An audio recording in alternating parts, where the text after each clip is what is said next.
ನಮಸ್ಕಾರ ವೀಕ್ಷಕರೇ, Latha's cooking dairy ಚಾನಲ್ಗೆ ತಮಗೆಲ್ಲ ಸ್ವಾಗತ. ನಾನಿವತ್ತು ಒಂದು ಟೇಸ್ಟಿ ಆಗಿರುವಂತಹ ಹಾಗೆಯೇ ಅಷ್ಟೇ ಆರೋಗ್ಯಕರವೂ ಕೂಡ ಆಗಿರುವಂತಹ ಒಂದು ಚಟ್ನಿ ರೆಸಿಪಿ ಜೊತೆ ಬಂದಿದ್ದೇನೆ. ಈ ಚಟ್ನಿ ಮಾಡೋದು ತುಂಬಾ ಸುಲಭ, ಹಾಗೆಯೇ ಅಷ್ಟೇ ಚೆನ್ನಾಗಿ ಕೂಡ ಇರುತ್ತೆ. ಅನ್ನ, ದೋಸೆ ಯಾವುದರೊಟ್ಟಿಗೆ ಕೂಡ ಇದು ಒಳ್ಳೆ ಕಾಂಬಿನೇಷನ್. ಸಾಮಾನ್ಯ ನಾವು ನವಲ್ಕೋಲನ್ನು ಬಳಸ್ಕೊಂಡು ಅದರಿಂದ ಸಾಂಬಾರ್ ಅಥವಾ ಪಲ್ಯ ಎಲ್ಲವನ್ನ ಮಾಡ್ತೀವಿ, ಆದರೆ ಅದರ ಸೊಪ್ಪನ್ನು ಯೂಸ್ ಮಾಡೋದು ಸ್ವಲ್ಪ ಕಡಿಮೆ. ನಾನು ಇವತ್ತು ಈ ನವಿಲ್ಕೋಲಿನ ಸೊಪ್ಪನ್ನು ಬಳಸ್ಕೊಂಡು ಈ ಒಂದು ಟೇಸ್ಟಿ ಆಗಿರುವಂತಹ ಚಟ್ನಿಯನ್ನ ಮಾಡಿದ್ದೀನಿ.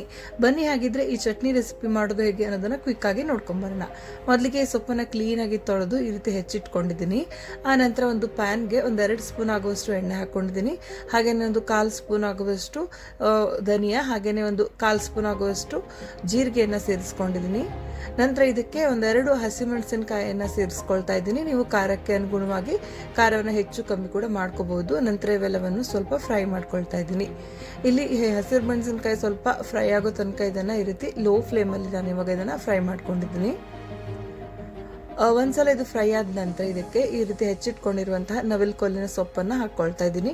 ನಾನಿಲ್ಲಿ ಸಾಮಾನ್ಯ 1-2 ಹಿಡಿ ಆಗುವಷ್ಟು ಸೊಪ್ಪು ತಗೊಂಡಿದ್ದೀನಿ. ಇದನ್ನು ನೀಟಾಗಿ ಇವಾಗ ಲೋ ಫ್ಲೇಮಲ್ಲೇ ಫ್ರೈ ಮಾಡ್ಕೊಳ್ತಾ ಇದ್ದೀನಿ.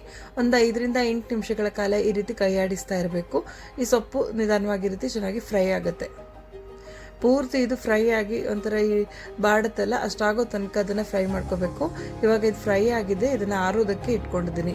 ನಂತರ ಇವಾಗ ಒಂದು ಮಿಕ್ಸಿ ಜಾರ್ಗೆ ನಾನಿಲ್ಲಿ 1 ಹಿಡಿ ಆಗುವಷ್ಟು ತುರಿದಿಟ್ಕೊಂಡಿರುವಂತಹ ತೆಂಗಿನಕಾಯಿ ತುರಿ ಸೇರಿಸ್ಕೊಂಡಿದ್ದೀನಿ. ನಂತರ ಇದಕ್ಕೆ ಸೊಪ್ಪನ್ನು ಬಾಡಿಸಿಟ್ಕೊಂಡಿದ್ವಲ್ಲ ಅದನ್ನು ಕೂಡ ಸೇರಿಸ್ಕೊಳ್ತಾ ಇದ್ದೀನಿ. ಇಲ್ಲಿ ಸೊಪ್ಪು ಚೆನ್ನಾಗಿ ತಣದ ನಂತರ ಮಿಕ್ಸಿ ಮಾಡ್ಕೋಬೇಕು. ಇವಾಗ ಇದನ್ನು ಕೂಡ ಸೇರಿಸ್ಕೊಂಡಿದ್ದಾಗಿದೆ. ನಂತರ ನಾನು ಇವಾಗ ಇದಕ್ಕೆ ರುಚಿಗೆ ತಕ್ಕಷ್ಟು ಉಪ್ಪು ಹಾಗೆಯೇ ಹುಣಸೆ ಹಣ್ಣನ್ನು ಹಾಕ್ಕೊಳ್ತಾ ಇದ್ದೀನಿ. 1/2 ಸ್ಪೂನ್ ಉಪ್ಪು ಹಾಕ್ಕೊಂಡಿದ್ದೀನಿ. ಹಾಗೆಯೇ ಒಂದು ಸ್ವಲ್ಪ ಹುಣಸೆ ಹಣ್ಣನ್ನು ಸೇರಿಸ್ಕೊಂಡಿದ್ದೀನಿ. ಹಾಗೆಯೇ ಇದನ್ನು ರುಬ್ಕೊಳ್ಳೋದಕ್ಕೆ ಸ್ವಲ್ಪ ನೀರನ್ನು ಸೇರಿಸ್ಕೊಂಡು ಮಿಕ್ಸಿಗೆ ಹಾಕಿ ಚೆನ್ನಾಗಿ ಇದನ್ನು ರುಬ್ಕೊಂಡಿದ್ದೀನಿ. ನಂತರ ಈ ರುಬ್ಬಿರೋ ಚಟ್ನಿನ ಒಂದು ಬೌಲಲ್ಲಿ ತೆಗೆದಿಟ್ಕೊಳ್ತಾ ಇದ್ದೀನಿ. ಕೊನೆಯಲ್ಲಿ ಇವಾಗ ಇದಕ್ಕೊಂದು ಒಗ್ಗರಣೆ ಮಾಡ್ಕೊಳ್ತಾ ಇದ್ದೀನಿ. ಅದಕ್ಕೋಸ್ಕರ 2 ಸ್ಪೂನ್ ಎಣ್ಣೆ ಹಾಕಿದ್ದೀನಿ. ಹಾಗೆಯೇ ಸ್ವಲ್ಪ ಸಾಸಿವೆ ಹಾಕ್ಕೊಂಡಿದ್ದೀನಿ. ನಂತರ 1/2 ಸ್ಪೂನ್ ಆಗುವಷ್ಟು ಉದ್ದಿನಬೇಳೆಯನ್ನು ಸೇರಿಸ್ಕೊಂಡಿದ್ದೀನಿ. ನಂತರ ಇದಕ್ಕೆ ಒಂದು ಸ್ವಲ್ಪ ಜಜ್ಜಿ ಇಟ್ಕೊಂಡಿರುವಂತಹ ಬೆಳ್ಳುಳ್ಳಿ ಹಾಕ್ಕೊಂಡಿದ್ದೀನಿ. ನೀವು ಇಲ್ಲಿ ಬೆಳ್ಳುಳ್ಳಿ ಬೇಡ ಅಂದರೆ ಹಿಂಗೆ ಹಾಕ್ಕೊಂಡು ಅದರ ಒಗ್ಗರಣೆ ಕೂಡ ಮಾಡ್ಕೋಬಹುದು. ನಂತರ ಇದಕ್ಕೆ ಒಂದು ಸ್ವಲ್ಪ ಕೆಂಪೆಣಸನ್ನು ಹಾಕ್ಕೊಂಡು ಚೆನ್ನಾಗಿ ಇದನ್ನು ಫ್ರೈ ಮಾಡ್ಕೊಳ್ತಾ ಇದ್ದೀನಿ. ಇವಾಗ ಈ ಒಗ್ಗರಣೆಯನ್ನು ಚಟ್ನಿ ಜೊತೆ ಸೇರಿಸ್ಕೊಂಡಿದ್ದೀನಿ. ಇಷ್ಟೇ ಸಿಂಪಲ್ ಆಗಿ ನವಲ್ಕೋಲ್ ಸೊಪ್ಪಿನ ಚಟ್ನಿ ರೆಡಿ ಆಗಿದೆ. ಬಿಸಿ ಬಿಸಿ ಅನ್ನದ ಜೊತೆ ಅಥವಾ ಚಪಾತಿ, ದೋಸೆ ಜೊತೆಗೂ ಕೂಡ ಇದು ತುಂಬಾನೇ ಒಳ್ಳೆ ಕಾಂಬಿನೇಷನ್ ಆಗಿರುತ್ತೆ.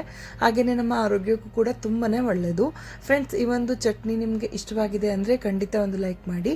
ನೀವು ಕೂಡ ಈ ರೆಸಿಪಿನ ಟ್ರೈ ಮಾಡಿ ಹೇಗಾಗಿದೆ ಅನ್ನೋದನ್ನ ಕಮೆಂಟ್ ಮೂಲಕ ತಿಳಿಸಿ.